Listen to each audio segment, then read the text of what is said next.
Elliot Mintz, a sound portrait. A spoken arts record of Elliot Mintz. And now your host, Paul Leslie. Hello, everyone. The spoken word can affect the heart and mind of the receptive. By its very nature, the spoken word tells the story. It is true we all have a story, and through the voice of not just Elliot Mintz, but many others, we wish to share with you the story of this man. We will meet Elliot Mintz, formerly a radio and television personality and interviewer. Elliot Mintz went on to become a media consultant and publicist for some of the biggest names in the arts and entertainment world.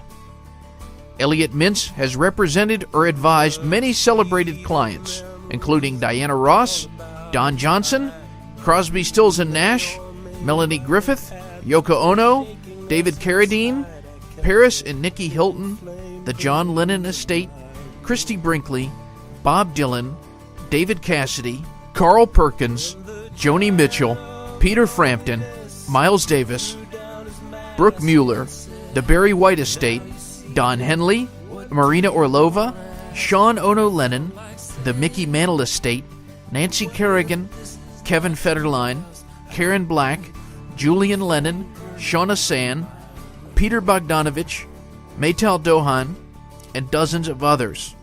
But there's more. His corporate clients have included Norman Pattis, CEO of Westwood One Radio, Bijan, CEO of Bijan Fragrances, Mark Bell, CEO of Penthouse Magazine, Robert Earl, CEO of Planet Hollywood International, Jeff Pollack, CEO of Pollack Media Group, Joe Francis, CEO of Girls Gone Wild, Justin Murdoch, CEO of Novarex, Brian France, CEO of NASCAR, the Luke and Meadow France Foundation, and others. Throughout Elliot Mintz, a sound portrait, we will meet many people, including Roy Tuckman, known to his listeners as Roy of Hollywood, who is a radio host, producer, and engineer who has been on the radio airwaves covering the late 1970s all the way to the present.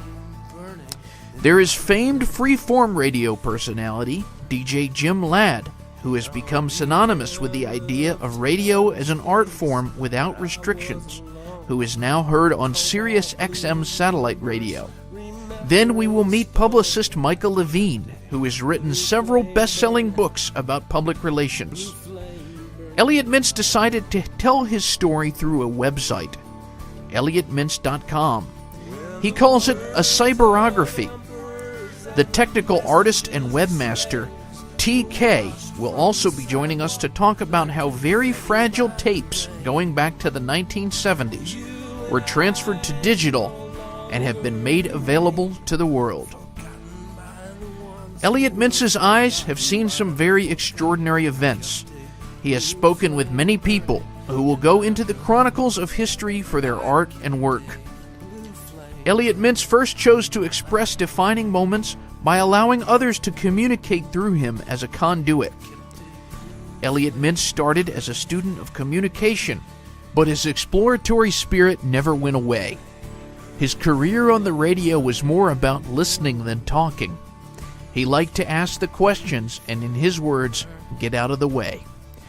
Elliot Mintz interviewed some of the most iconic people in history: Salvador Dali, John Lennon, Bob Dylan, Yoko Ono, Norman Mailer, Ray Bradbury, Baba Ram Dass, Alan Watts, and even people like Groucho Marx and John Wayne, Jack Lemmon, and Jack Nicholson.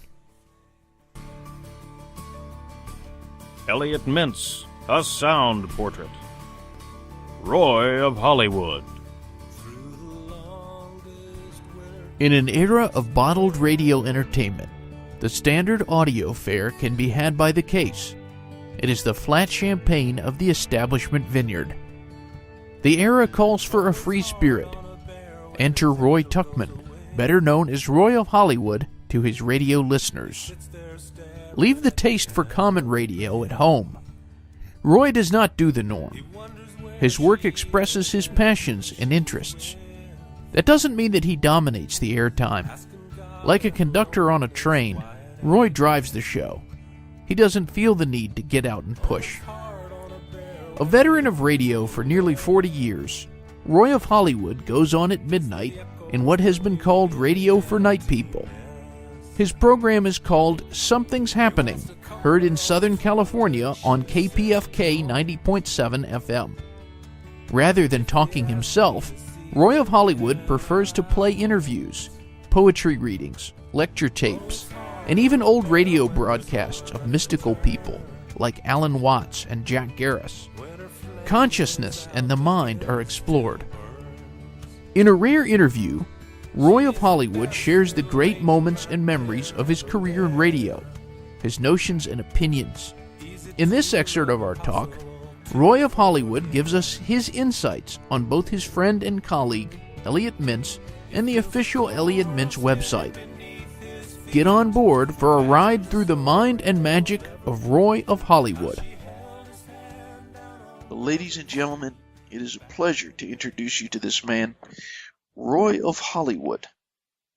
He has hosted Something's Happening on KPFK out in Los Angeles for 38 years. Now, that brings to question this. Is there any radio show out in Los Angeles that has been on the air as long? Not that I know of, although I believe there are shows that have been on longer than 38 years, but are not long, is no longer on. Ray Bream, I think, was on for over 40 years on KABC. He was a conservative talk radio show host on KABC. You had Elliot Mintz on your program not too long ago yes, to kind of talk about this website, Elliottments.com.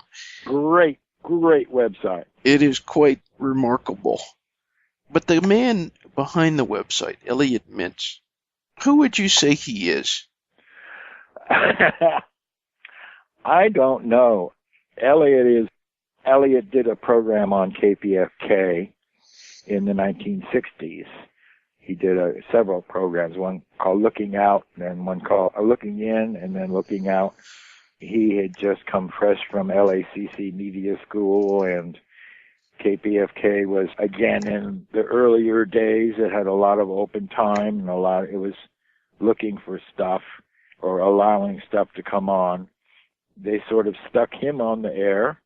He brought in a young audience, and also expanded our small spiritual or metaphysical audience, too. And he's extraordinarily talented interviewer. He has an amazing empathy and interest in people, and it was a real treat to listen to him and get to know him. KPFK was his first foray into the media, and then he grew. He went on several other stations and then on television, and was a major, I think, CBS television reporter, and got into promotion and became friends with John Lennon and Yoko, and spent a lot of time with them. Then got acquainted with or in business with, I think they were A-list celebrities, but has somehow never lost his essential humanity, which is extraordinary. He was an activist, and he led a big parade in the Sunset Strip to take back the Sunset Strip. He was instrumental in organizing a love-in, the first love-in, which was huge in the Exposition Park. It was a formative period in the 1960s. He introduced in a major way Ram Dass and Jack Garris. He interviewed Alan Watts, and just did a lot of exploration of reality inside and outside. And he was always interesting, and even though he was younger than I, and his audience, I guess, was younger than I still found him really interesting, and I was a big listener.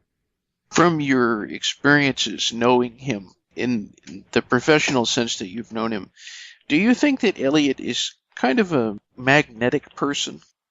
Oh, yeah. He's one of a kind. One of a kind. He'll come right out, and he eliminates a huge amount of gains by saying, I am not a smart person, he says right away. So that eliminates all of the competition for, how smart you are, how much information you have, how much history you know, just how intelligent you are in that kind of sword fighting. And it's very disarming. And he's just hugely empathetic. I'm not a trusting person, but I trust Elliot. This is why I'm doing this interview at all. But I love Elliot, and a lot of people love Elliot. He's just an amazing, one-of-a-kind person.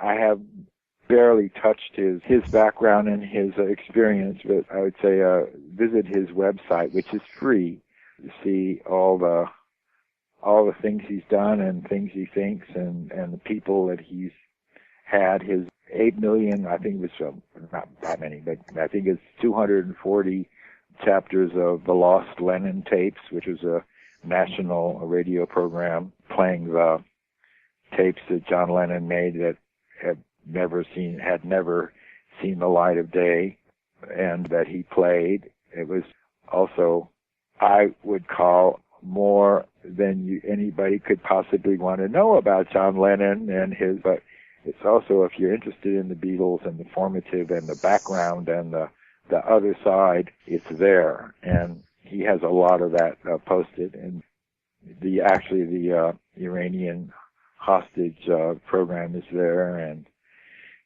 just it's an amazing website. Again, it's free. This is not an advertisement for something that's going to make some bucks for somebody. What did you find on Elliottments.com that was particularly interesting to you? I like his background. He has a lot of material by Marianne Williamson, which surprised me. I haven't done that much exploring on it because I spend a lot of time listening to things that are going to be or not going to be on my program, and none of that is going to be on my program because of the various copyrights, although I'm sure Elliot would allow that. His having Jack Garris on was the major thing that Elliot did in my life, in many lives. And Jack Garris was a teacher and a pioneer and never got famous, never wanted to, I'm sure. But having Jack on, as a video of Jack Garris was astounding. It happened, I thought, for the first time in many years while we were doing the show, and I was just carried away. I was just watching Jack, and I completely forgot that, hey, you're on the radio, idiot. You have a show to, shepherd. A lot of Ram Dass. Ram Dass also was a major person beginning in the 1960s, not just because he was a partners with Tim Leary at the university and in psilocybin experiments, but Ram Dass was the first major person that was like a regular American person, or he was a psychologist who got interested in Eastern spirituality and went to India and found a guru and learned a lot of things and translated Eastern mysticism into Western language.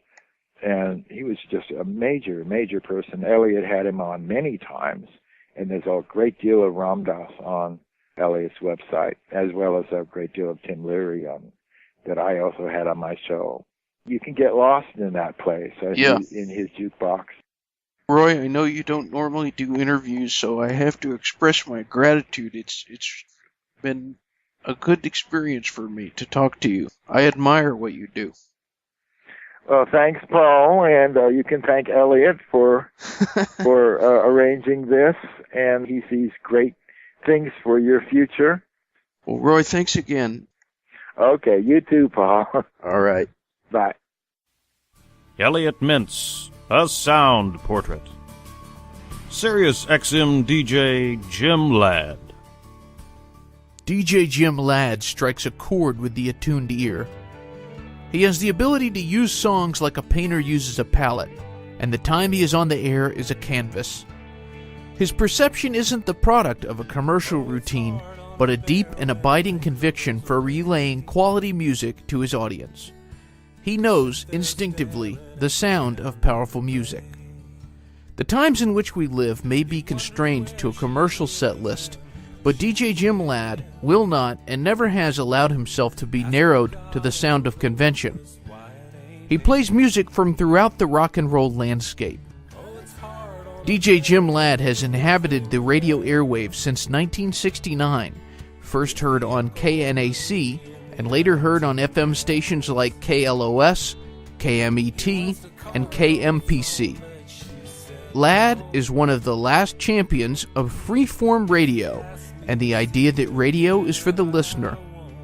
He has slipped the noose of an ever-tightening terrestrial radio and is now heard on Sirius XM by those that seek liberated radio today. DJ Jim Ladd has interviewed many noteworthy people, including John Lennon, Jackson Browne, Roger Waters, Stephen Stills, George Harrison, and a great many others, including Elliot Mintz on several occasions throughout the years.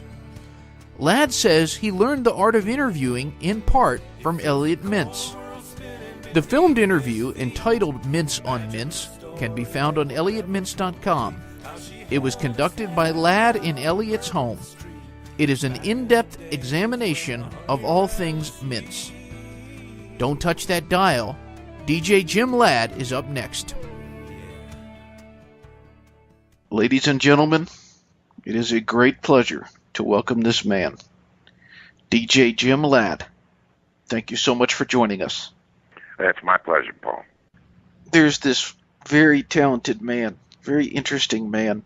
He's launched this website, Elliottments.com, and the flagship interview is this filmed interview that you, DJ Jim Ladd, you did with Elliot Mintz. How did you first come to meet Elliot Mintz? We were working together at the same radio station here in L.A. I was just starting out in my career.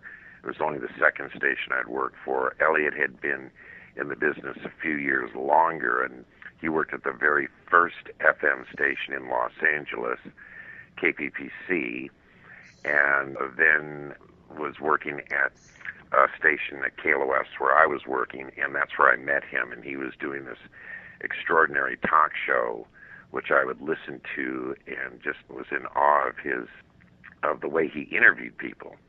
And so basically I just decided I would just rip him off for everything I could, because I didn't know how to interview anybody, and he was so great at it. So I learned a lot from him. The first time you shook his hands, you looked in his eyes. What was your first impression of this guy, Elliot Mintz? First off, extremely intelligent. You just knew by listening to him and meeting him, he was very bright, a very gentle person, and also someone who had a kind of a spiritual aura about them. So you felt comfortable. I felt comfortable meeting him and felt like this guy knew some things that I didn't know. You've interviewed Elliot Mintz several times, going back to, there was the interview you did with him in 1980, and then there was one recently that you did, the 30-year anniversary of John Lennon's passing, and then this Mintz on Mintz. What is it like to interview such an extraordinary interviewer?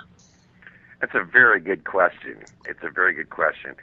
You would think, and it might be this way with other people, that if you're in that situation, that would be difficult. But Elliot makes it really easy because he's done hundreds, probably thousands of interviews in his career. So he knows what makes a good interview from the interviewer's side. So when the tables are turned and I'm asking him questions, he is very expertise in knowing how to answer those questions. Plus, he's probably the most articulate person I've ever met. He's just, by his nature, he's a very articulate and engaging speaker. So it's very easy to interview Elliot. This filmed interview, the Mintz on Mintz interview that's on Elliottments.com, can you tell us your recollections of those evenings? What are the memories, and how did it play out? Well, it was certainly enjoyable and fascinating. I went to his house. He was kind enough to invite me to do the interview. and there was a good deal of preparation because Elliot was very meticulous in preparing the film crew and making sure everything looked just right. So when we finally sat down to do the interview, I was comfortable. And then once we got into the interview, I just tried to speak to him as if we were having a conversation without the cameras. So we could just go anywhere we wanted and explore all these different areas while keeping in mind that I was there to elicit information about his extraordinary career. But it was a great evening. I really enjoyed it. It went on for quite some time, but it was a lot of fun and fascinating. And the more it went on, the more I got into it. Having checked out the website, I'm sure, what do you think about Elliot's website now that it's live? I think it's one of the most extraordinary websites I've ever seen. It has more information packed into that thing than probably most websites you would go, and I certainly don't know of any other website quite like that where you can go and get all of this extraordinary radio, TV, and music history in one place that's all generated by this one person. And the way that it's set up, using the jukebox as the menu, it makes it really easy to navigate, extremely easy. And once you start playing around with it, you're just hooked. You better bring a sandwich and some coffee because you're going to be there a while. It's a lot of content. Oh, my gosh. It's extraordinary that one person could generate that much content. But thank God Elliot saved all this stuff over the years. You know, not a lot of people do that. I certainly wasn't that meticulous in my career, but Elliot, just thank God he did that, because it's like the Smithsonian of radio and TV here through the eyes of one man. Well, what is something about Elliot Mintz we would be surprised to know? He's Batman. He's actually Batman, yeah. You know, I've asked Elliot who he is, and he said, I really don't know. And now you're saying he's Batman. Who would you say he is? He tries to keep his identity secret, but I'm here to tell you he's Batman. My last question. Who is DJ Jim Ladd? I would be Bruce Wayne in this case. I thought you were going to say Robin. No, I'm not good in tights. I don't look good in tights. So if Elliot's Batman, I'd be Bruce Wayne without the money. Well, Mr. Ladd, thank you very much. It's been a pleasure. Paul, it's been my pleasure. Great questions. You're a good interviewer yourself, and thanks for asking some smart questions, and I hope this worked out for you. All right. Keep on rocking. Last thing I want to say is go to Elliottments.com and check it out. Check out Elliottments.com, because you will absolutely be fascinated and engaged, and there's so much there. I mean, if you got a guy that is going to bring you an interview with John Lennon, and then you can click on an interview of Jack Nicholson, or click on an interview of Mick Jagger, and then click on an interview of John Wayne, you're in for a hell of a ride. It's really something. Yeah. Again, thank you very much. Have a good one. My pleasure. Thanks, Paul. Elliot Mintz, A Sound Portrait. Michael Levine. It isn't the fine diamonds or the crystalline face of the watch that gets the job done. It is the unseen mechanism inside that functions. Publicists are an unseen mechanism that make the entertainment industry work. The blurb in the newspaper, the piece in the magazine, the mention on your favorite late-night television show are all masterminded by the craftsmen of public relations. One of the biggest names in the Hollywood PR world would have to be Michael Levine. His company, Levine Communications Office, has represented some of the most iconic names in entertainment. Trusting in the master craftsmen were Michael Jackson, Charlton Heston, and George Carlin, among others. Michael Levine is the author of 17 books. His numerous radio, television, and print appearances have made Michael Levine an authority on the media, fame, and public relations. Michael Levine met and befriended Elliot Mintz. The two had much in common, as Mintz became a media consultant after his broadcasting years concluded. Now, let us join Michael Levine, craftsman of public relations. Ladies and gentlemen, our special guest is one of the best-known experts in the field of publicity. Steve Allen called him the Michael Jordan of entertainment PR.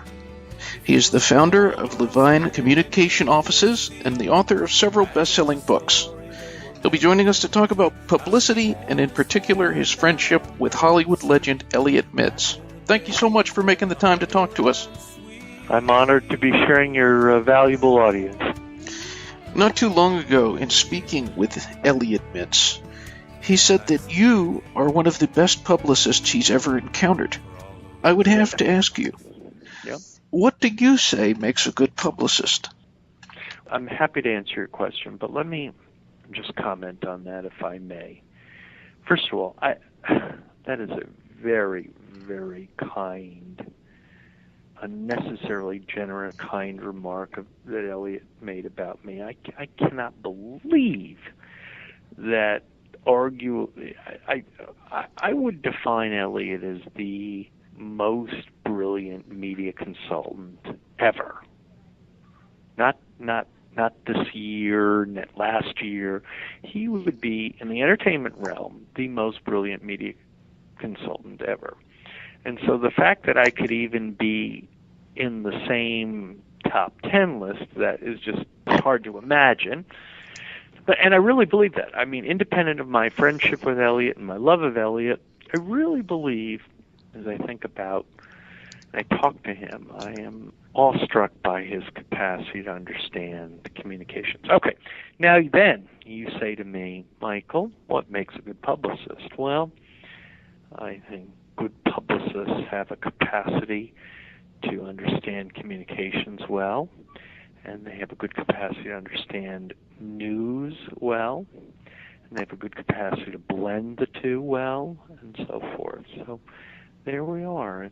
It's a natural gift in large part. I mean, I wrote a book on PR called Guerrilla PR, which is the best-selling PR book of all time, and I think you can teach people a lot of stuff through that book or through books, but there's also a natural capacity. You said a moment ago that you felt like Elliot more or less personifies what it is to be a good publicist. He's the most brilliant communications mind of our time, way, way beyond a traditional publicist, from my point of view. So it's his incredible ability as a communicator that you think... An incredible psychological capacity to read people, read situations. First of all, if you know Elliot at all, Elliot listens to people with an intensity that is Freud-like. He has an ability to listen intensely to a human's words and actions and read things that, frankly, other people might not perceive as acutely. How did you meet Elliot, and what was your first impression when you first looked into his eyes?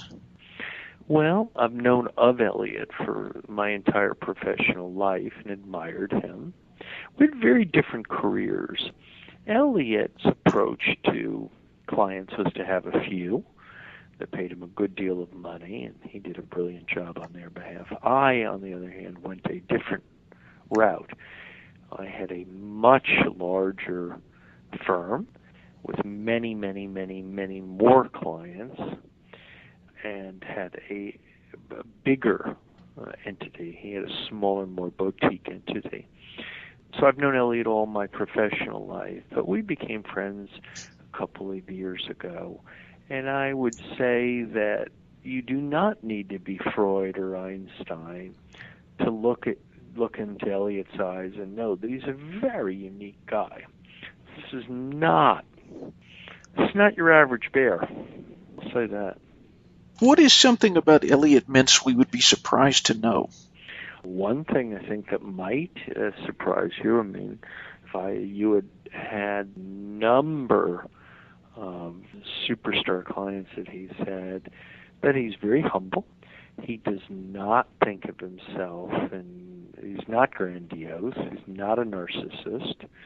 Very self-effacing, very humble, very generous. He's run counter to the stereotypes of most people in Hollywood. He's just launched this website, Elliottments.com. Fascinating. Yes, very. If I could just mention, one of the things I think that's fascinating, I mean, if you're interested in Elliot Mintz, I think it's a very fascinating website. But let's imagine you're not interested in Elliot Mintz. You're just interested in the times in which Elliot Mintz lived. You're interested in the 70s, and the 60s, and the 70s, the 80s, and the 90s, and the 2000s. It's fascinating.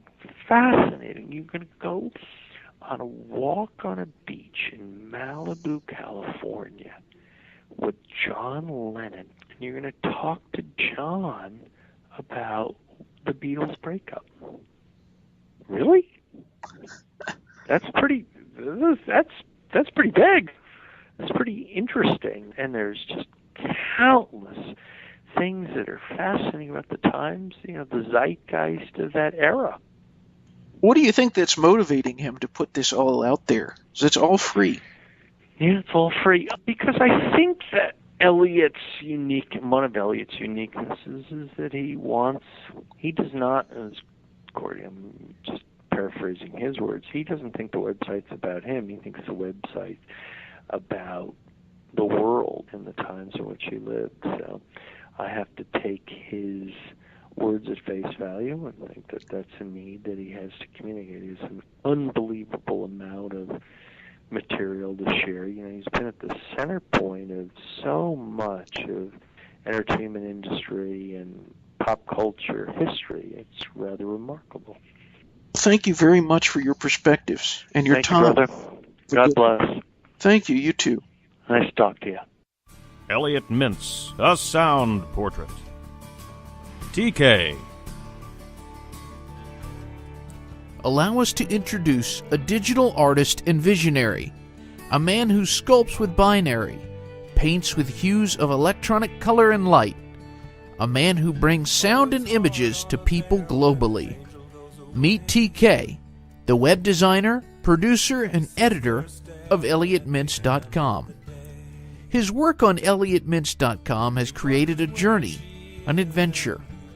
He has created more than simply another stop on the information superhighway. If the internet is a yellow brick road, TK has designed the Emerald City. He did so with a portable virtual jukebox full of magic and entertainment.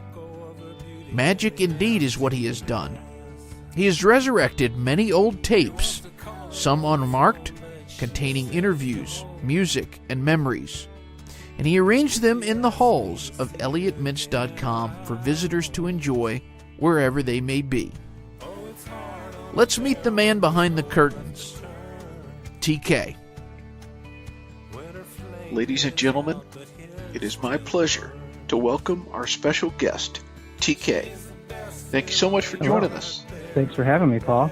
I'm glad to be here. All right, it's a pleasure. You could say that you're in part the mastermind behind this website, Elliottments.com, and it is quite a website. How did you... Thank you. You're welcome. Thank you, actually. How did you learn about this web and media artistry? Oh, those are... I picked up a number of skills when I was working for a recording artist for many years. I don't live in LA anymore, but I lived in Los Angeles for a good 15 years, and most of that time I worked for a recording artist who was signed to Interscope Records. She never really went anywhere, but I worked for her for many years, and I was basically her sound engineer at the beginning. But then because I was the only person on her personal staff, I picked up all the other skills. I learned how to edit video. I learned how to not only do music, but other kinds of audio editing and sound design. And then eventually when we started to go on the internet, I learned how to do websites and all her social media and how to hack the MySpace page. And I learned Flash. And so I got into coding as well. And that also ties into web design. There's a lot of coding in it. And so I just picked up all these skills one by one, just in a course of working as her, I was also a system administrator as well. I mean, it was kind of like the Johnny of all trades. When I've interviewed Elliot, for anyone who's kind of just a curiosity seeker here, who's checking this out, who is this Elliot Mintz?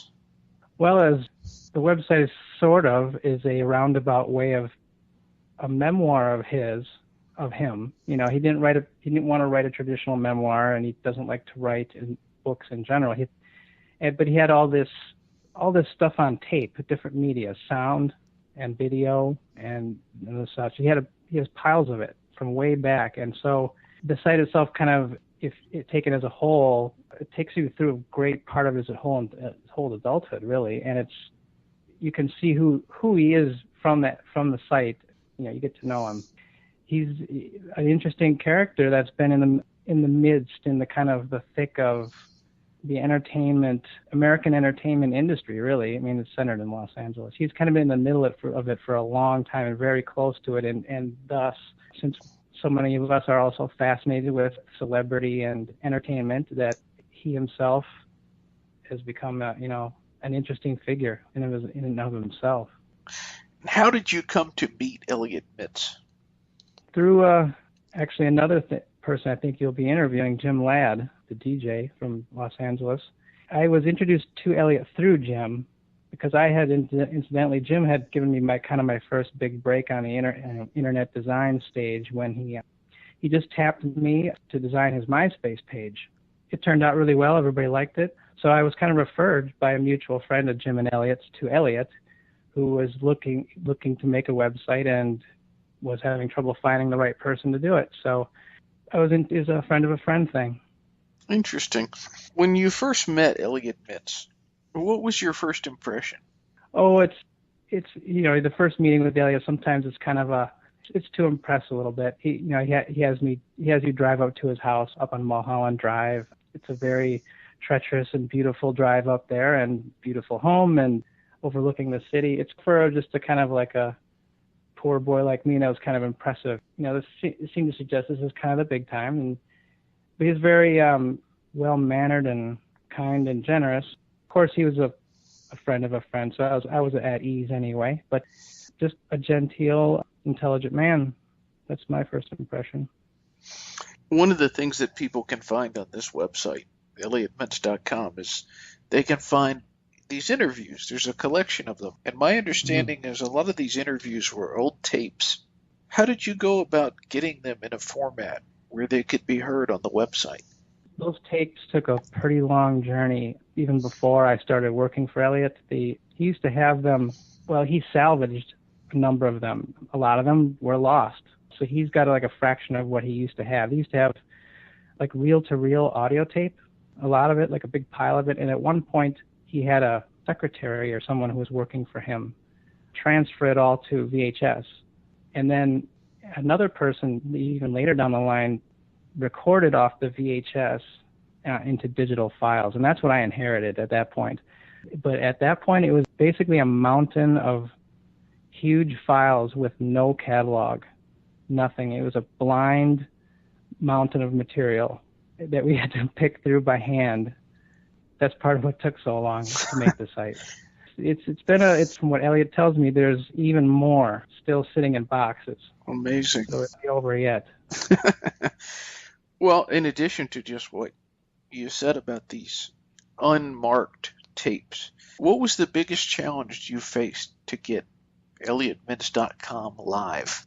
It was organizational challenge, logistically, and because he had, and that's just one example, that mountain of tape, there's stuff from all over the place, and we worked on it for over a long period of time, and there were many revisions to some of the work, and then at some point we had, of course, we had other people involved, other production crews. When he did those interviews in his living room, we had production crews from the outside we were working with, and so we were constantly having to adapt to other teams and getting stuff from them and then doing our edits. And like I said, after a while, we started having multiple versions of things, and you start losing track. And over time, you realize that you should have been more organized in the beginning, but we finally ironed it out. But yeah, the biggest challenge was in keeping it organized, finding everything. Often Elliot would say, I know there's this interview, I've heard it, but we could, it would be a difficult job to find it. So there was a lot of organizational challenge there. And that's part of what took so long, too. What was one of the ideas that you had that was like a light bulb that went off that has added to this project? A lot of what I added was small suggestions here and there. But I guess going back to the very beginning, what we started with like a blank slate. What would the website be? What would it look like? What would be on it? Actually, I was inspired partly by his living room and the scene over the city that you see out his patio window, in which you see behind him in some of the interviews on the site. It reminded me of the backdrop on like The Tonight Show or something, where you see the city behind the desk, and of course that's in one of Elliot's the Mintz on Mintz interview. You see him just like that. He's sitting in a chair and you see the city behind him, and so that it seemed natural to just set it as if you were sitting in the living room, his living room, like just watching home movies, which you kind of are in many cases. We just kind of put the Wurlitzer thing on top of it. So some of that stuff, there's a germ of it there that I kind of pitched to him, but it really came off of what I found material, his living room, his love of the jukebox. Our special guest is TK, one of the web and media masterminds behind the website Elliottments.com. What, in your opinion, is the most interesting part of the website? Well, what I find quite fascinating are the collection of radio interviews, what's called radio interviews on the site. What I was struck with is, well, I ended up listening to all of it with Elliot in the course of editing it, of course, and I was kind of struck at how not only how Elliot as a skilled interviewer could get these people to open up at length and with being so candid and forthcoming, and it surprised me how that radio used to be this way. When I hear people in interviews today, everything's rushed, everything's prepared. There's a veneer that you need to pierce to try to even figure out what the sincerity is. But in these interviews that from 30, 40 years ago, there's all this, like I said, they're candid, they're honest, they're not guarded at all, they're completely open, and it fascinated me, it blew me away. It's like, wow, I wish it was still like that. And of course you're hearing some of these subjects, very famous, very revered people, and you hear them speaking so clearly and honestly and at length. It's really just a breath of fresh air, and it's a delight to hear it. I have to say I concur with you about what radio used to be and what it still could be. Yeah, that's what these podcasts are becoming, I guess. What is Elliot Mintz like to work with? Thankfully, very easy to work with. I worked a long time with him, and it would have been terrible if he was any less wonderful to work with. He's easygoing. He likes to take his time. He never works on weekends. It makes it easy. Elliot is a perfectionist in a way, but that's fine. I know I'm cool with that. I think that's I'd rather work for a perfectionist than someone that really doesn't care and just wants to rush something out. I take pride in the work just as much as he does, and he couldn't be more easy, kinder, and gentler, and more understanding person to work with. It just took a little longer, that's all. One thing that I think is definitely true, there are not many people who could argue with the notion that Elliot Mintz has led a very interesting life. Why do you think he has lived such an interesting life? I guess, number one, there's the proximity factor. I forget who said the saying that success is 80% showing up or something. Elliot has been right in there. He was interviewing people, authors, actors, musicians. So he was constantly being exposed to those people. And he lived in Laurel Canyon. All his neighbors were all rock stars and stuff. He was just there. When you show up and you're there, you're witness to all that great stuff that happened. And also, as you hear evidence in a lot of his interviews, he's got a lot of very natural curiosity and fascination and enthusiasm that really brings out a lot of stuff in the people he's interviewing. And that also keeps him engaged. People trust him. He's friends with everyone. everyone of a certain out there. And so it's just being there, being engaged, and being cool. I think it just keeps you in the game. Tell me about some of the people you met as a result of doing this project, Elliottments.com. We did a few things. I mean, basically the subjects he had in his living room. Those were the more interesting. Meeting Sean Lennon, Marianne Williamson. Those were cool people. It was kind of interesting to film them and stuff. Those are probably what I would say are the more interesting aspects. Of those fireside chats that he had, was there one that you thought was especially interesting? I like the Sean one, Sean Lennon, just because it was he and Elliot are so familiar in almost a familial way. It's not like another interview. It's almost, they have like a shorthand going on and a wink wink. It's very entertaining to watch. So that, yeah, I'd say that one is the most interesting one to me. What is the best thing about being TK? I guess TK itself is like a persona in a sense. It goes back to the early days of social media on MySpace. I picked a persona. I stylized it, so TK is really kind of like a enhanced version of me, and I kind of like that. I like keeping it separate from my own identity. So I like the anonymity of TK, and he can be like the cooler version of this other guy that I don't think people would be as interested in. Oh yeah, one more thing. This is kind of it's something I noticed the other day. On the website, when you click on the little statue in the corner, I believe it turns into Buddha. Yeah. What's that all about? Actually, where that came from is just in the beginning, we were making a little living room scene. We're changing it around. Elliot has those two statues that you see in his living room. He actually owns those. So we had the two photographs, and we're like, which one do you want to put in this corner? And he couldn't decide. So I just said, oh, you know what, I'll just put one in there, but I'll make it so if you click on it, it just flips to the other one. just for the heck of it, just to leave it at rest for a while. But we never returned to it. It just stayed that way. And now we know. It's a secret link there. I keep thinking there has to be an Easter egg somewhere. Well, we may add one or two. Who knows? Well, TK, thank you very much for this interview. Yeah, you're very welcome, Paul. All right. You have a wonderful evening. You too. Elliot Mintz, a sound portrait. Elliot Mintz. This last chapter of the Elliot Mintz sound portrait is not a farewell. We hope that we have been an usher in the cinema of Elliottments.com and its content. Within, we hope you may find entertainment and perhaps learn along the way. The inexhaustible supply of memories and subjects shared by Elliot Mintz draw us back to this man for another glass on another evening of pleasant reflection. Hans Lippershey, being the likely inventor of the telescope, was looking for something beyond what everyone else was looking for. In this last chapter, we turn the polished lens of his perspective upon the man himself. Again, Elliot Mintz invites us in. I am in your hands, Paul, one more time. Yes, indeed. Indeed. I just poured myself my first glass of the evening, and it's a 2012 Macon Village Chardonnay.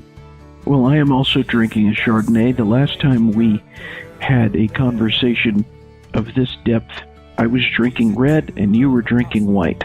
And now we are both drinking white wine. Would you like to propose a toast over the telephone? And after you propose the toast, we'll click our glasses against the receiver. Okay, I will. May the airwaves never cease to carry your work. May the calm voice never fail, and may the whole world be privileged to mince words. Bless you. That made a lovely sound. So, ladies and gentlemen, the man I'm talking to is Elliot Mintz.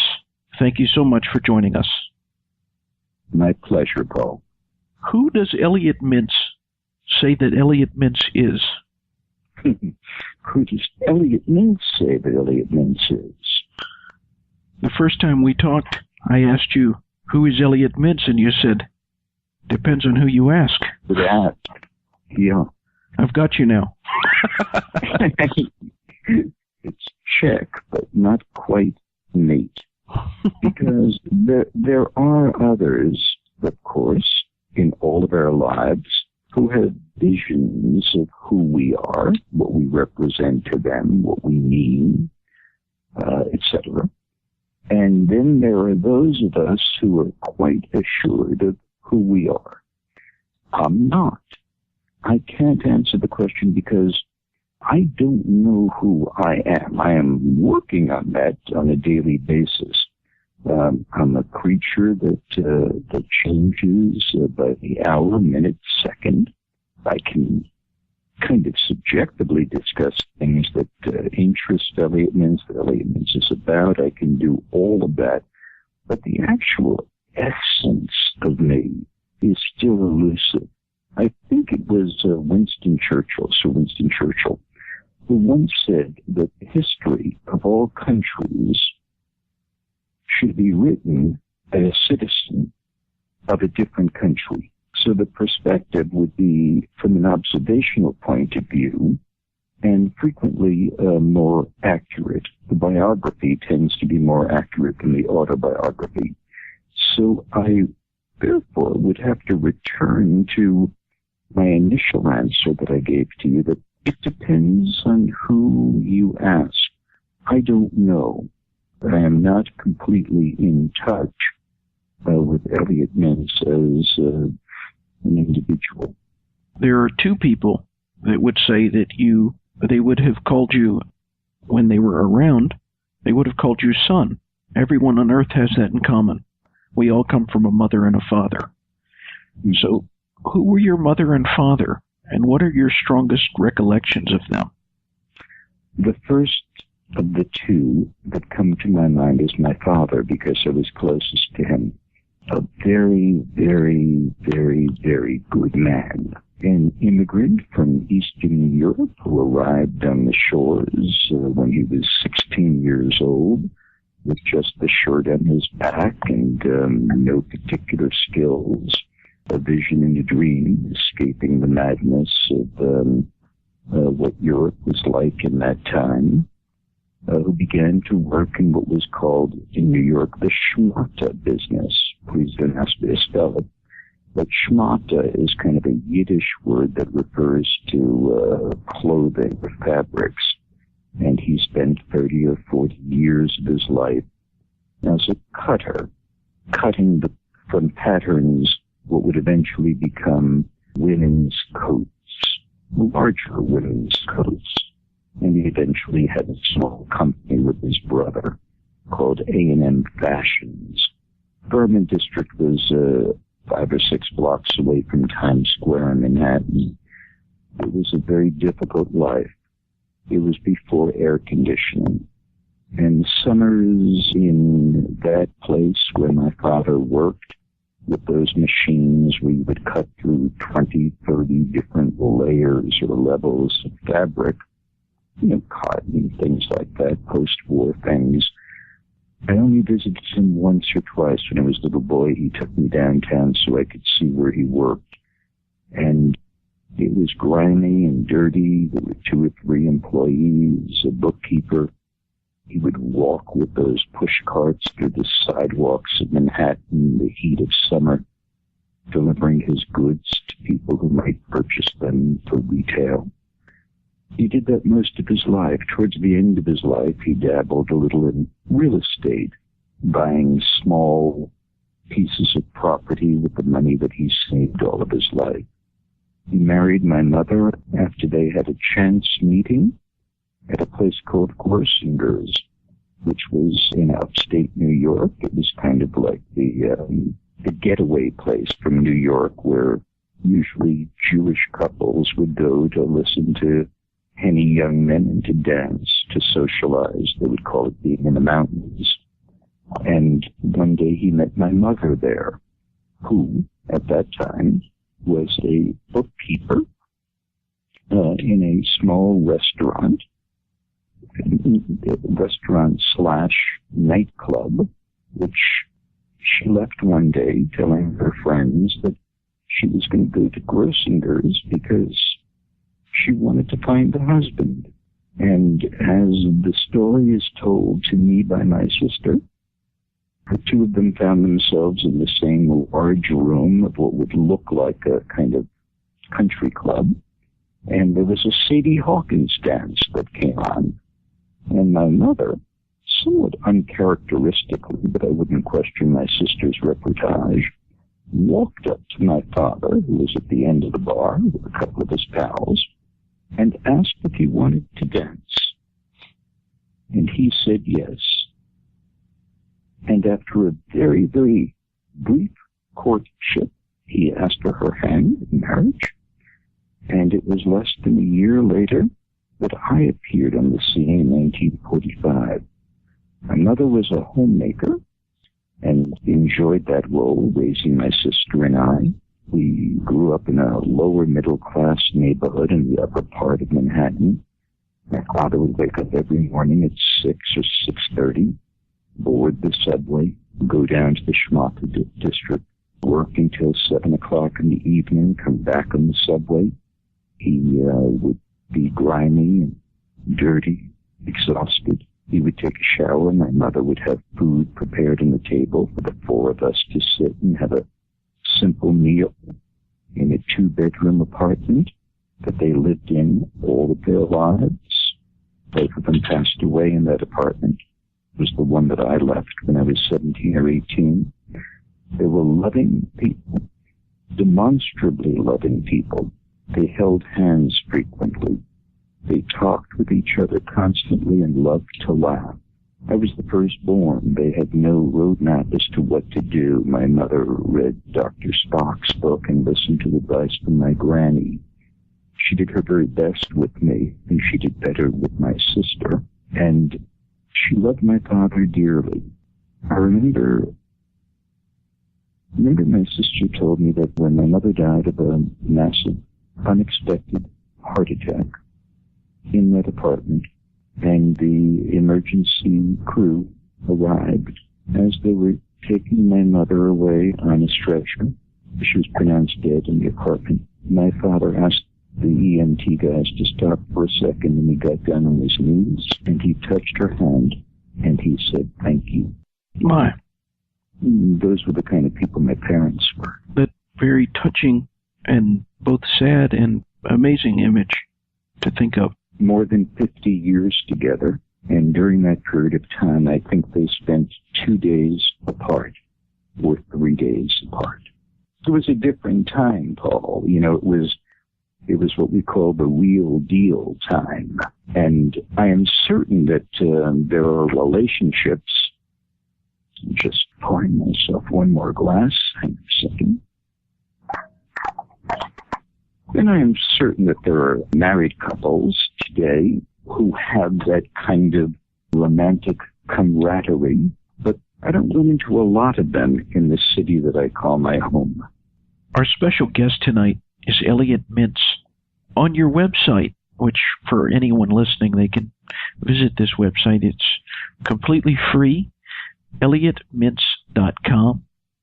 On that website, interview, the first thing, it's kind of like the introductory course, if you will. It's an extensive interview that you do, and you're being interviewed by the famed DJ Jim Ladd. I wanted you to tell everyone, what are your recollections of that night, because you, and I'm assuming that it was all one night, it looked like it was, you covered a lot of ground. We did 2 interviews. We did one interview, just Jim and I talking, and it was a long 2-3 hour interview. And at the end of the interview, Jim said, look, there's so many other questions I want to ask you, but it was 2 or 3 o'clock in the morning, you know me, and he had to get home. But he said, we should try and do this again sometime and go into greater depth. I thought that we had pretty much done it. In fact, that first interview with Jim was edited, and I'm debating right now whether or not we should place some of those segments on YouTube, because there are things discussed in that first one that I never got around to in the second. But we finished that interview, and not long after that, I met a young web designer who I'll be talking to you about in a little while, and I showed him what we had taped that night with the two cameras. And he said, this is kind of interesting, but basically you just have two talking heads going back and forth, his language, and people don't know really who the heck you are, and there are no examples of what you've done. So you might consider doing another conversation with Jim that could be intercut with videos and audio tapes and stuff from your archives and photographs, and to make it a little bit more intriguing than just two talking heads. That led to me inviting Jim back to the house a few weeks later, where we sat. It was all done in one evening. I think we taped 6 hours that night. It was a 2.5 bottle shard evening. Because I remember when the crew left at around 3:30 in the morning and I was kind of cleaning up, I noticed the bottles that were directly behind the speaker, which was the platform that the Tiffany lamp was standing on. And it was very long. It was very intense. Jim exercised tremendous patience. He obviously took a nap in the afternoon to prepare himself for that. But I was determined, Paul.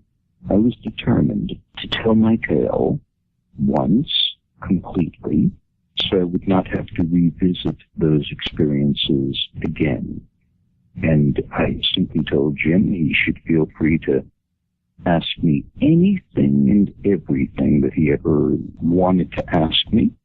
No holds barred. There would never be a no comment in my part. And that's how that, on the website, it's called Mintz on Mintz, a homage in a way to Blonde on Blonde. And I wanted it done. Also, in the old days, when people would sell Hoover vacuum cleaners door to door, in media and in marketing and in sales, they tell the story that when Hoover introduced their stand-up vacuum cleaner, salesman would show up at the door, they would knock on the door, and they would say to the housewife who was at home in the afternoon, "Look, I've got this wonderful machine that will take all the dirt and dust off of your carpeting and floors, and if you let me come in for just a minute, I'll demonstrate the product for you." And obviously, tens of thousands said, "Sure, come on in." The man would come in, he would toss a little bag of dirt on the carpet, plug in the Hoover, go back and forth for 15, 20 seconds, allow the housewife to do the same. The dirt was gone, and he would say for $39 or whatever it costs, you can have this marvelous device.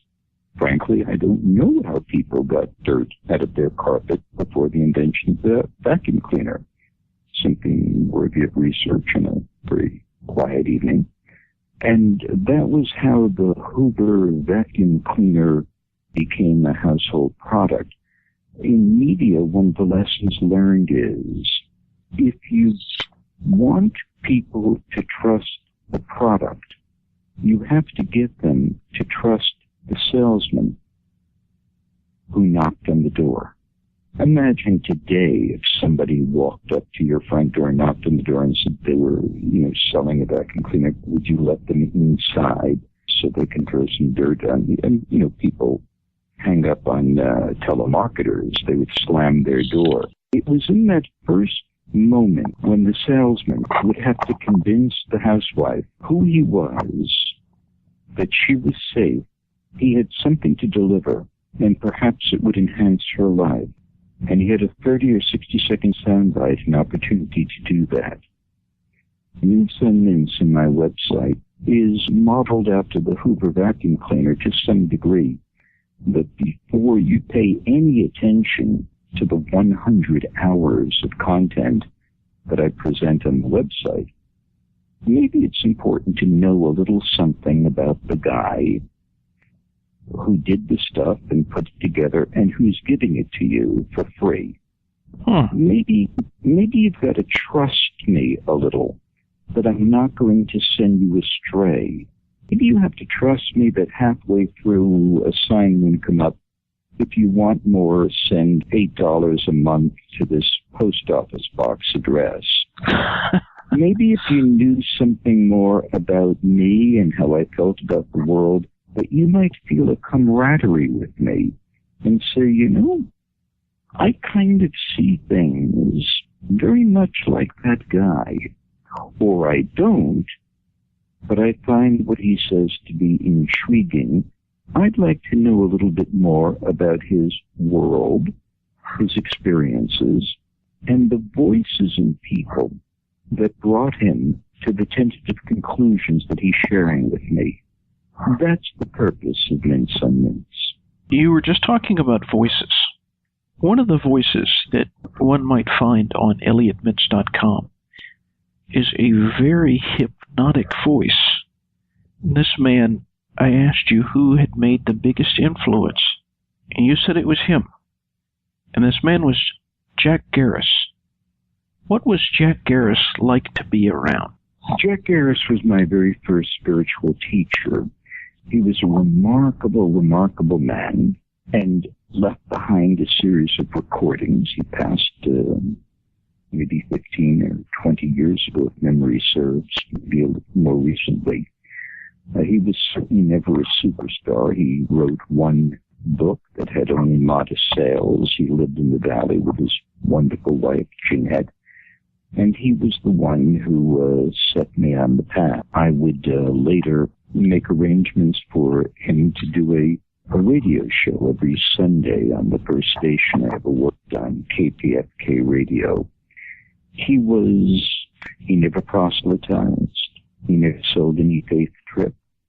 Best of my knowledge, he had no specific allegiance to any faith group. He was a scholar who studied the world of spiritualism, metaphysics, and religion. Had one of the greatest libraries I ever saw on the subject. It was in his garage. Converted his garage into an old library. It was right next to a little barnyard he had. It was a tiny little house in the valley. And he would record his radio shows in the barnyard where there would be geese and goats.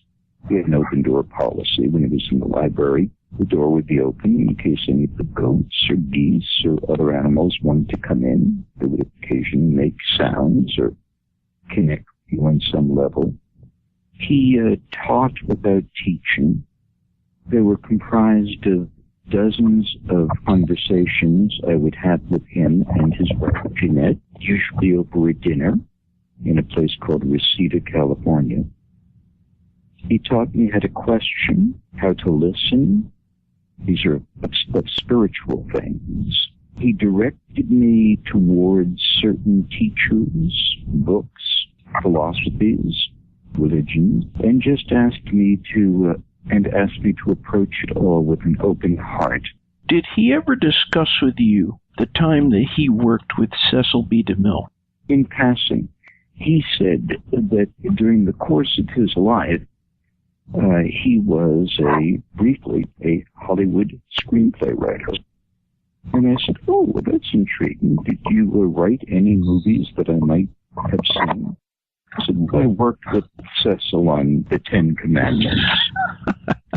That's such an incredible thing. It was a throwaway line over an organic dinner before he taught me how to milk a goat. And I kind of looked up the soup and I said, you worked with Cecil B. DeMille and helped write the Ten Commandments for the movies?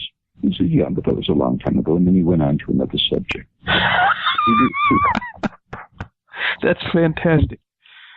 Completely disassociated for what some would consider to be a credit, what I perceived from Jack as being a distraction from a lifetime of metaphysical pursuits.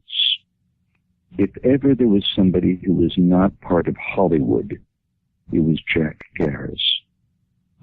But we all have to earn a living. He never sold anything. He would have classes at his house informally for people who wanted to learn. His only book was called The Wayless Way. People would listen to him on Sunday mornings. He would just sit in front of a microphone in his garage library, and he would talk extemporaneously. And then he would do 4 or 5 of those programs, bring the tapes to the radio station, and they would be played. Currently, for those who are interested, there's a wonderful radio program called The Roy of Hollywood Show. It is broadcast nightly from midnight to 5 a.m. over KPFK radio in Los Angeles. And that program is streamed along with the other KPFK programs on the internet. So you could listen to Roy of Hollywood, who presents spoken arts. He's not a disc jockey. It's not a talk show with telephones, but he has access to the most marvelous collection of the most intriguing people in the world. Some are with us and some of them have passed, and he frequently plays recordings of Jack Garris. So if any people who visit my website and listen to my conversations with Jack Garris say, oh, this is cool, I want more, I would direct them to the Roy of Hollywood show on KPFK. There's some information there on your website, Elliottments.com. There's some information there about many different topics relating to media, relating to publicity, even stuff on there about paparazzi. Something that would occur to me is that you've had a lot of interactions dealing with the media, going back to your very early days in radio. When you were interviewing people, you no doubt contacted many people who were associated with press agents, publicists, that kind of thing. Having been a media consultant yourself, you may be especially qualified to answer the question of who is the best publicist? Who's the best PR person you've ever known? Think about that for a moment. I never thought of PR as a particularly noble occupation. And some of the best PR people were people who just took the position that they would do anything to make their clients famous. They would bend rules. They would lie. In some cases, pay off journalists. Engage in various behavior that was not all that... I mean, there never was a publicist that Mother Teresa would have retained to represent her. It's a service profession, like all public relations work is, to get people to take an interest in a client or a product. So when I think of people who did it well, it's a double-edged sword. It's kind of like thinking about who's the best criminal attorney in the United States. Well, of course, if I was to pick a name, the best criminal attorney would be the criminal attorney who got his client off, even if he knew that the client may have been guilty of what the person was accused of. I guess that makes the person a very good attorney, but not always the best people. I've also known some excellent criminal defense attorneys who have explained to me that whether or not the client was culpable of committing the crime, it was still their role to defend them. I understand that a doctor who receives a wounded or an injured person who has just been in a gunfight with the police and in the process may have killed a law enforcement officer. And he was shot at, and he appears in the emergency room on a gurney or a stretcher. Well, it's the role of that doctor. He took an oath to do everything he could to preserve the life of the assailant. And I get that too. Well, in PR, you don't have to take any kind of oath. And most of the people, and I apologize in advance to my former colleagues, many of whom were very respectable people and real gentlemen and gentle ladies. I may have liked them as people, but I never cared very much for the profession. There were some superb publicists over at Rogers and Cowan. There were publicists from the old days of Hollywood who, they would do anything to make their client look good. Today's spin doctors and media people, in many cases, lack the passion. It's just become too much of, I don't know, so hard to explain these things without getting myself into trouble by citing examples. I can tell you that today, there's a friend of mine named Michael Levine. He's been a publicist, I don't know, for 30 years, 40 years. He is a very, very honorable man. He has represented dozens and dozens and dozens of people who have won Academy Awards and had their books in the New York Times bestseller list. And he's a person of honor. I'll tell you what makes a great publicist. Just occurred to me. It's the person with the conviction of saying no to a prospective client because they know it's a sham. So if somebody in the heyday of my public relations days and media days, if somebody came to me and said, look, I've come up with this new thing that I want you to promote. I don't believe in it. The thing really doesn't work all that much. It's a piece of exercise equipment. It's a phony diet pill. It's a handgun that can be made out of paper or cardboard so you can get through airport security. It's kind of an electronic cigarette that really may contain some carcinogens. It's all of these things, but look, I really think that you could come up with a plan, and I'll pay you $25,000 a month to promote it. Well, of course, I would say no, and I'd probably turn down more people than I've accepted. And I know some other people in media and PR who would do the same. That would be my definition of a great publicist. Well, what about the best interviewers? Who does Elliot Mintz say the best interviewers are? Are or were? How about both? Today, Christiane Amanpour, who you see on CNN and occasionally on 60 Minutes, is one of the very, very best interviewers. She's excellent. Her style and her technique is, that's the bar that you have to reach.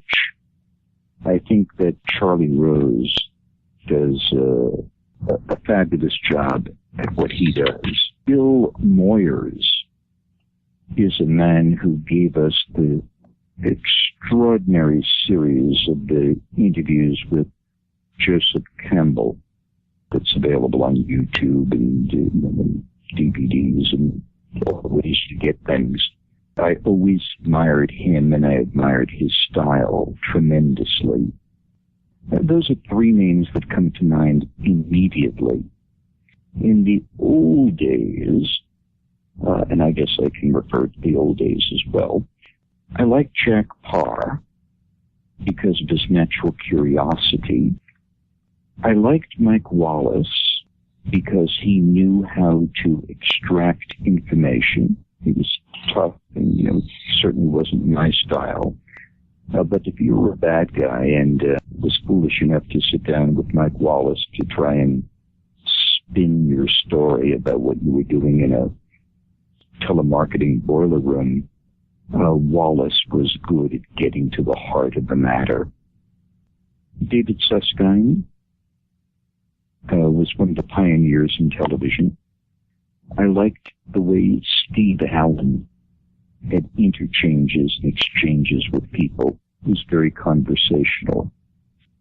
In a very underrated category, Hugh Hefner, in the probably early 60s, hosted a program, a television show called Playboy After Dark, where he recreated a living room scene and invited jazz musicians and comedians, people like Mort Saul and Bruce, and he would engage them in conversation.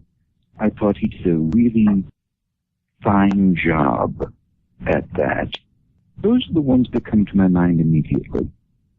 It's also a dying art, partially because people don't take the time to listen. Larry King was very non-judgmental in his approach in broadcasting, and I liked him very much for that reason. He allowed people to speak, which is why so many people went to see him. One of the criticisms that was lodged against him was that he only asked softball questions. I heard that many times, said he. I didn't know why it was necessary to always ask hardball questions. An interview doesn't have to be a deposition. I mean, that was something that Mike Wallace specialized in. Chris Wallace does the same, but I think he's more arrogant. I tend to like conversations more than interviews. By the way, among the 5 things, and there are only 5 that I do well, interviewing was one of my skills. I can say that unabashedly, that when it came to that form of exchange, I was pretty good at it. On that note, when somebody goes on your website, Elliottments.com, you're going to find a couple of fairly recent filmed conversations that you had. You do an interview with a woman who's written a number of books. It's on the website. It's a section called Self-Publish Your Book. There's other conversations that you have with different people.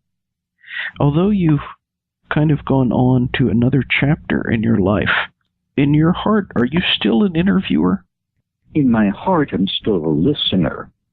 And sometimes when I'm with friends, and I'm really curious about something that they're speaking about, and I bombard them with questions, they sometimes say, Elliot, is this an interview? Do you have a tape recorder running somewhere? There are some things, that just don't leave you. I just find that just pouring myself another glass of Chard. Give me a second, Paul.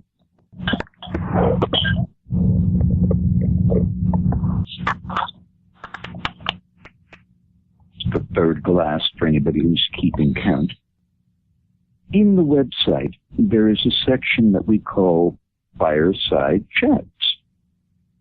The Fireside Chats basically is to allow people to kind of eavesdrop as to what it's like at my house when I invite a friend over to sit and talk.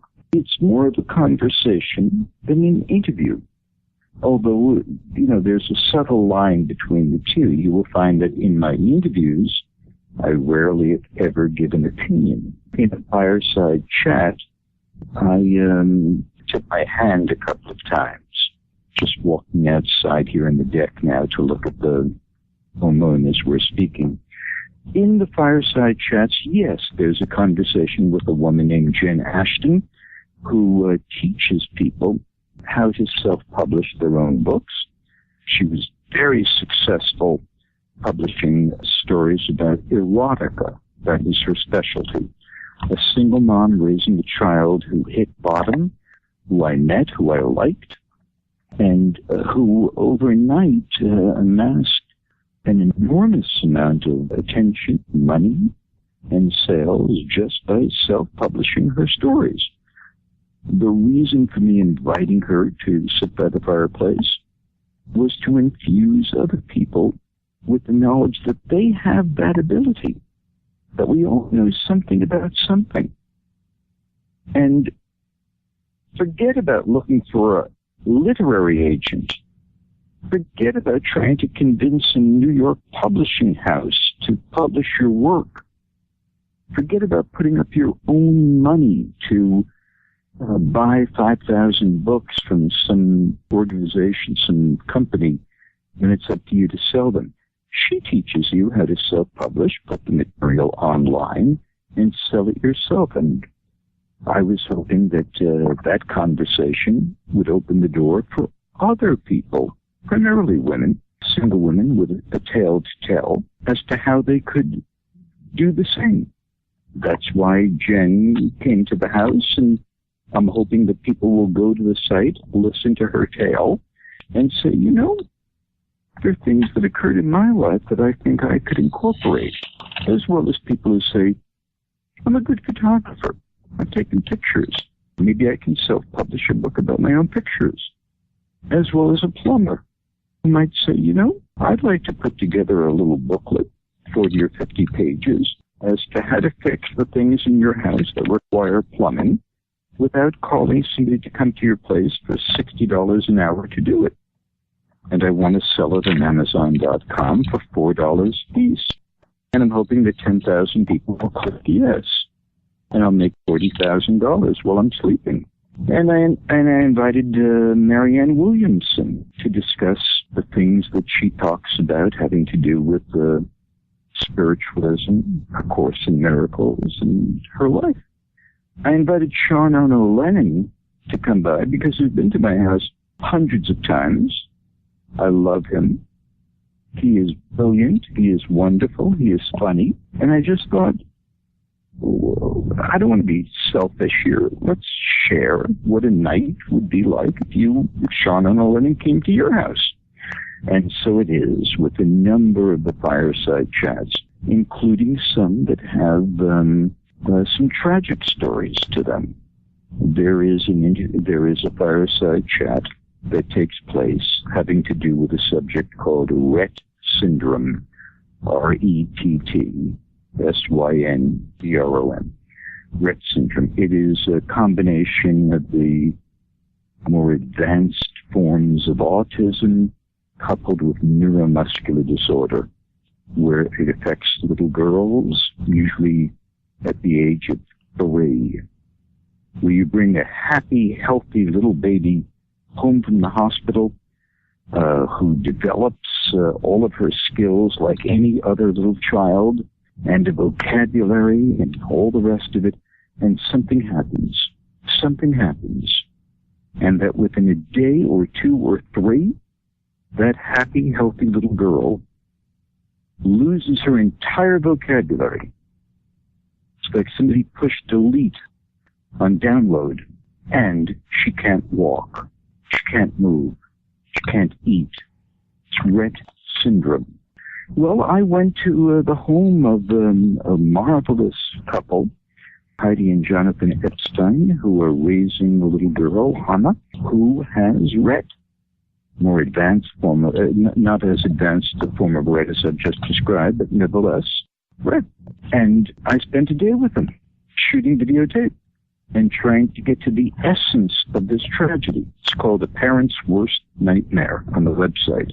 I did it specifically because I wanted to create public awareness of something that most people have never heard of, and in the process to direct people to an organization called the Rett Syndrome Research Trust, which is working to put an end to this horror.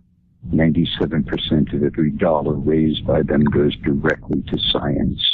2-3 staff members. Playing for change. I interview a man who records homeless or street musicians, takes the music, makes DVDs, sells them, uses the money to build music schools so children can learn how to make their own music. Yes, the Fireside Chats are chats and conversations with people I would have whether or not I had a website. Those are the kinds of folks that I have come to visit me, and those are the kinds of discussions that we have, and those are the subjects that are of great importance to me. Our conversation tonight is with Elliot Mintz. Your website is free for anyone out there that wants to view the website. It's Elliottments.com. In an interview not too long ago, Livingston Taylor said, "Money is a poor substitute for the creative process." How does it feel to know that people, and you're seeing this interaction on Facebook and so forth, that people are being able to see the interviews that you did throughout your life? It can be entertainment, it can be education. How does it feel when you know that people, this entire library, it's just, you're opening it up? What do you think about now that it's open? And by the way, it's only partially open. It's about as much as I could handle during the first go-around. I think we've put up 100 or 150 hours. I've never actually counted it. Couldn't imagine anybody who would. But, Paul, I have to tell you that I have maybe 700 more hours of material that has not been identified, labeled, digitalized, classified. They're just in boxes, unmarked boxes. I moved very fast during my life and recorded things and took the tapes and I never had the time to look back.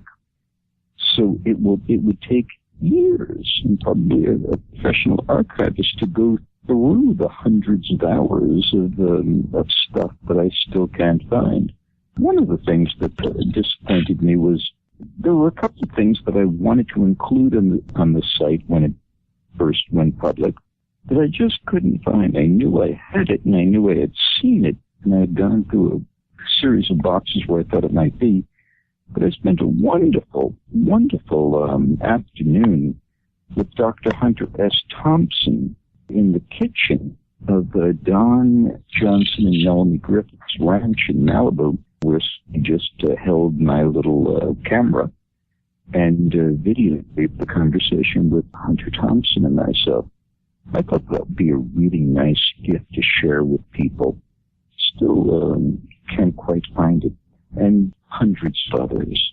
So the website is an ongoing work in progress. I want to get away from it for a while. I want to see, how many people react to what they're seeing, if it's enhancing their lives in some kind of way, if it's meaningful to them. If it is, I'll come back with the web designer, and we'll go through the process of restoring these tapes, digitalizing them, removing commercials, removing phone numbers, removing stuff that doesn't work, trying to hold the tapes together because they're stretched or damaged by the heat. It sometimes can take 10, 15 hours to create a 15 or a 20-minute interview ready for the web. And right now I'd like to spend a little bit of time going horseback riding and taking my eyes off of the screen. But if there is a calling for it, if people's lives are being enhanced by it in some minor way, I'll come back to it. I'll give them more. I like the idea of giving it away. Frankly, I think that if I had charged them for this, it would be a disservice to the whole concept. During the first interview we had, you told us your favorite Beatles song and your favorite John Lennon song. What song of any artist, if you had to pick one, is the one that means the most to you? And let me qualify that. I mean, truly, any melody. It could be an American songbook standard. It could be a classical piece, pop song, jazz tune. The song that resonates the strongest in your heart. As time goes by. Why is that? That's the one that just bounced into my brain when you asked the question. And upon reflection, for all the right reasons. It would be like you asking me about my favorite song, possibly my favorite movie, Casablanca. I mean, I'm an old softy when it comes to the movies, like movies about romance. and I love romantic songs, and I love all the American song classics. I was so pleased when Linda Ronstadt liberated those songs from the closet. Prior to Linda doing her collection of those marvelous 1940s songs, they had been kept in the Dust Bowl somewhere. She let them out. Others started to do the same. Rod Stewart did a wonderful series as well of these classic, gorgeous songs by Rodgers and Hammerstein and Sonny Kahn and Irving Berlin and Rodgers and Hart and what we call the Tin Pan Alley songs. They come to my mind immediately. Of course, there are rock songs that were anthems to my generation, which I love and play all the time. I was in the car yesterday and took the top and cranked up the greatest hits of Jackson Browne and listened to him sing The Pretender and Linda Paloma and those. Listening to Frank Sinatra doing Only the Lonely in the late night hours is extraordinary. Do you know the first live recording that was ever done, Paul? The first album that was done outside of a studio where they took the microphones and brought them someplace else? Which one was that? Judy Garland at Carnegie Hall. Have you ever heard that album? I have indeed. I didn't know that was the first. That was the first time. To my knowledge, we'll be corrected, of course, if I got this one wrong. But I believe that was the case. And and by the way, it's much better to listen to it on disc, on vinyl, than CD. It was a really poor transfer. A great deal of the audience reaction was truncated to make space on the disc. But on vinyl, that puts you in Carnegie Hall when Judy Garland did that exquisite concert. Well, there are times when I just have to hear Over the Rainbow and go to the vinyl and go to the last 15 minutes of that concert. And she touches me tremendously, as well as her signature songs. There are dozens of them. Music plays an incredibly important part of my life. I couldn't imagine my life without music. That business about if you had to surrender one of your five senses, which would be always problematic. But the one that would remain number 5 would be the ability to hear. Because to be deprived of the sound of music, that's like living without food or water. I have music playing almost all the time, wherever I am, unless I'm in meditation, even if it's just in the background. I like the melodies of life. I like where music takes me. Songs are mini biographies. They tell the tales of the person who wrote them. In some cases, the people who sing them. In the best cases, a little bit of both. And also, in the music department, I love jazz and I love classical music and play as much of those two genres as I do the standards or the rock songs. I like Japanese shakuhachi music. I like music from foreign lands. I like Middle Eastern music. The only kind of music that I've not been able to totally embrace, as I know I should, is opera. I would love to develop a greater clarity and connection to opera. It hasn't happened yet. Summer's not over. If there was a theme song, keeping with the theme here of music, if there was a song that best describes you, it could have lyrics or it could be an instrumental, what would be the song that would best describe you? It's a great question. Now, why didn't I ever ask that question when I was doing this stuff? Give me a second. Song that would best describe me. I don't know. I mean, the two obvious knee-jerk responses would be Imagine by John and Chimes of Freedom by Bob, because of all the obvious reasons. But they would describe a heart of me, the wish aspirations of me, the hidden, not the hidden, but the spoken longings, but the song about me, which I think goes to the heart of your question. I don't know if I've heard it yet. Maybe I should write it. Maybe. Elliot, again, it's been a very, very fascinating conversation. I've enjoyed it so much, but I always end the same way. I always end very open. For anyone who's listening, wherever they are and whenever they hear this, what do you want to say to them? Well, two things. One, I want to make an addendum to an earlier question you asked when I was indicating some of my favorite interviewers. I'd like to insert your name in that pastiche. Because, as I mentioned to you during our first encounter, I think that you are superb at what you do and encourage you to do more. I think you are a marvelous, marvelous interviewer. So that's the addendum. Thank you. You're welcome, Paul. And as far as the other, this is the first interview that I've done now that the website is complete and available on mobile devices and all the stuff. And I intend to do a few more, but I wanted to do this one with you because when we first spoke, you got it. I think you really got the essence of who I was in terms of broadcasting, in terms of being a media consultant. I listened to the radio show that you put together. I thought it was really comprehensive and, intelligent and sophisticated and classy, more so than I deserved. So I invite people to sample the site. And again, this is free. I don't put $1 in my pocket, and I am not selling any kind of trip. I'm not telling anybody what to believe or not believe. It's just a gift. I was fortunate enough to meet and talk with, and in some cases become friends with some really extraordinary people.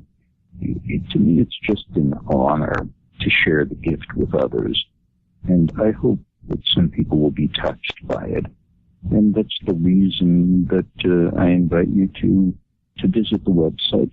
I'd be very interested in your comments, your thoughts, your impressions. And beyond that, nobody is more anxious or interested or curious as to where the next step on the yellow brick road will take me. So now that the website is, for the most part, complete, my slate is clean again. The blackboard does not have any scratches upon it, and we will see what destiny's hand places on the agenda for what's to come. Elliot, first of all, thank you very much again for giving us this interview, and I only hope that the next interview isn't as many years away as the last one was.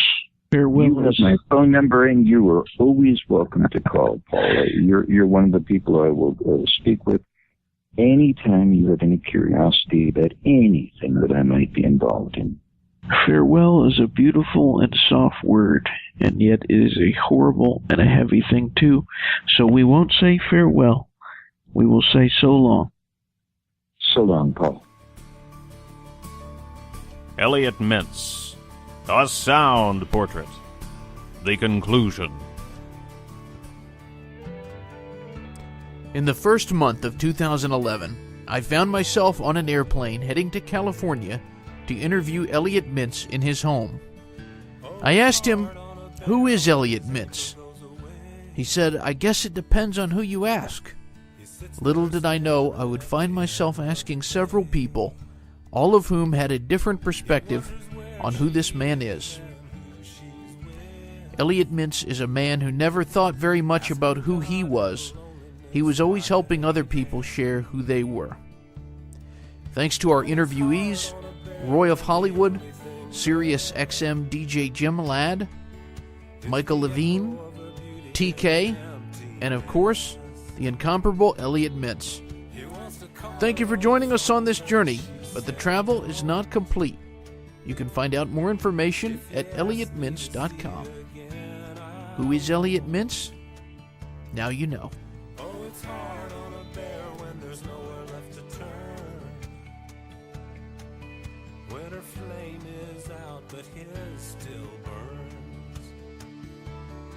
She is the best little angel that there ever met. Elliot Mintz, A Sound Portrait, was hosted, co-written, and produced by Paul Leslie of Lifestyles Entertainment and Media. Announced and co-written by Daniel Buckner. Engineered and mixed by Henry Jordan of Jordan Digital Studios in Powder Springs, Georgia. Soundtrack music written and performed by John Goodwin, courtesy of Baby Records. For more information, please visit thepaulleslie.com.